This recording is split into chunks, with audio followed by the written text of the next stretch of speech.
say special, you say ingredient. Today on Will Bake for Food, I'm going to show you how to make this special fudge. Only food for me. Food, food, food. Welcome back to Will Bake for Food. Every year, my husband and I receive a holiday package all the way from California from my mother-in-law, including the most indulgent chocolate fudge. I thought, how wonderful of an idea to give that as a gift. Except I didn't have any idea how to make any fudge. But I did a little research on my own and I found this special ingredient fudge that you are going to die for. You can find a full list of instructions and a full set of ingredients on my Will Bake for Food blog. Now, let's get started. The first thing that we have to do here is to prepare our pan. So what I have done is cut a piece of wax paper. Now I tried parchment paper, but parchment paper is a little bit expensive and it doesn't hold shape really as well as wax paper. So I tried wax paper and it worked really well. You want to cut a piece that is long enough to go all the way, if your pan is inverted, to the ground, okay? And then dock it just a little bit with your scissors here, and that'll hold your shape. Now on the diagonal, you're going to cut right into that corner on each of these. Once you get your corners cut, you want to stick this in here and fold in the sides like so, etc.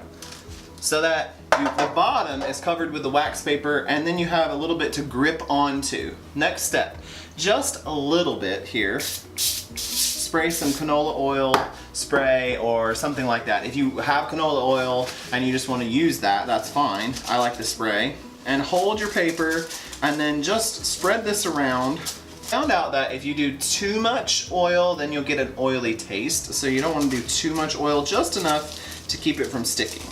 Okay. There we go.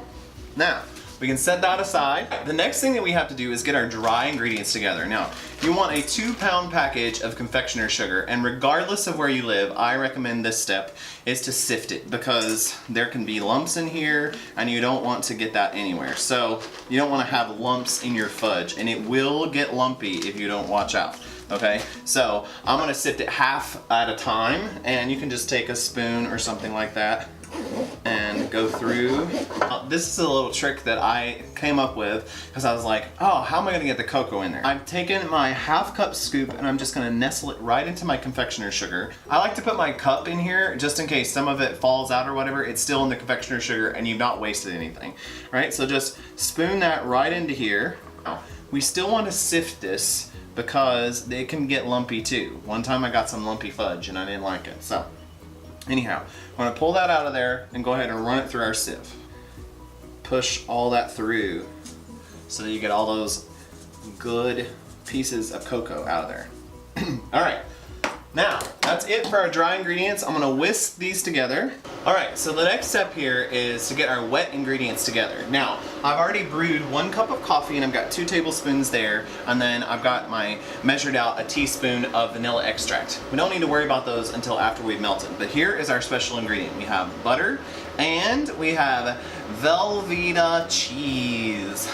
It sounds so peculiar, but really you can't taste it at all, and it adds like a savory quality to the fudge, and it's really, really delicious. So what we're gonna do is put this in here and go ahead and melt these two together. It takes about 10 minutes, but we're gonna stir constantly, and I'll show you what it looks like right before we put it into our dry ingredients. Alright, so it's been about 8 minutes or so, and this has started to get really, it looks like it's curdled, but the cheese and the butter fat don't really go together so well, so don't worry, it's okay. But you can see that the cheese has melted and it's starting to get like into a lumpy mass in the butter. So what we're gonna do now is just remove it from the heat, okay? And I'm gonna put in my coffee. Just stir that in. And then put in my teaspoon of vanilla. Just mix those in really well. And then into our sifted dry ingredients, what we're gonna do is just kind of fold this in. I'm gonna make a well in the center here, and kind of stir it in. Okay, make sure you get all that cheese out of there. I know this sounds weird, but it really does. It tastes like extraordinary, actually. Now it does feel for a minute that it's not going to come together, but it does.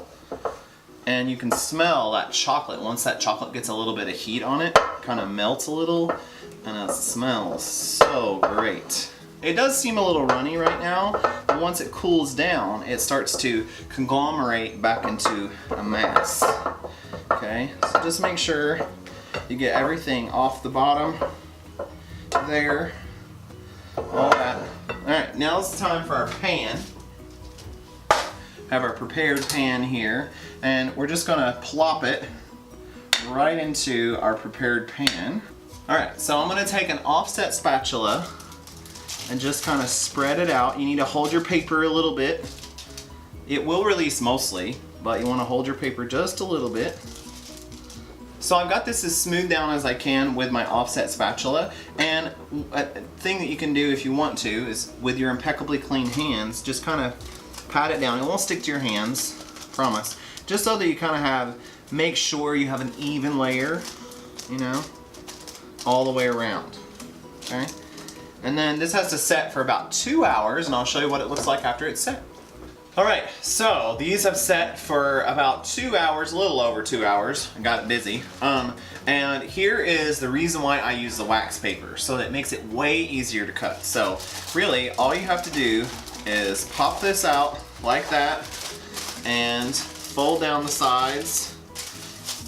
And voila! So, depending on how retentive you are, if you know what I mean, it may be the case that you want to measure these out and cut them exactly right. But what I do is just look for about 3/4 of an inch to an inch, and then I slice all the way, cutting straight through, just on top of the paper, not a biggie, okay?